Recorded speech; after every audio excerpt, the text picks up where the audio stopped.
ನೌಕರಿಯನ್ನು ಹೇಗೆ ಕೊಂಡುಕೊಳ್ಳಲಿ ಸುಂದರ್, ಹೇಗೆ ಕೊಂಡುಕೊಳ್ಳಲಿ ಸುಂದರ್?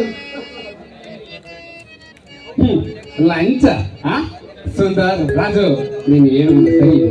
ಲಂಚವಿಲ್ಲದೆ ಮಂಚವೇರುವುದು ಸಾಧ್ಯವಿಲ್ಲ ರಾಜು, ಮಂಚವೇರುವುದು ಸಾಧ್ಯವಿಲ್ಲ. ನಮ್ಮ ಈ ಭಾರತ ದೇಶದಲ್ಲಿ ಡಾಕ್ಟರ್ ಬಾಬಾ ಸಾಹೇಬ್ ಅಂಬೇಡ್ಕರ್ ಅವರು ಕೊಟ್ಟಂತಹ ಅಡಿಯಲ್ಲಿ ನಮ್ಮಿಂದಲೇ ಓಟು ಪಡೆದು ಆರಿಸಿ ಹೋದಂತಹ ಜನನಾಯಕರು, ರಾಷ್ಟ್ರ ನಾಯಕರು, ದೇಶಭಕ್ತರು ಮತ್ತು ನಮ್ಮಿಂದಲೇ ಮಂತ್ರಿಗಳು ಆದವರು. ಅಂತ ಮಂತ್ರಿಗಳೇ ಲಂಚವನ್ನು ಸ್ವೀಕರಿಸಿದ್ದಾರೆ. ಒಬ್ಬ ಸರ್ಕಾರಿ ನೌಕರಿದಾರ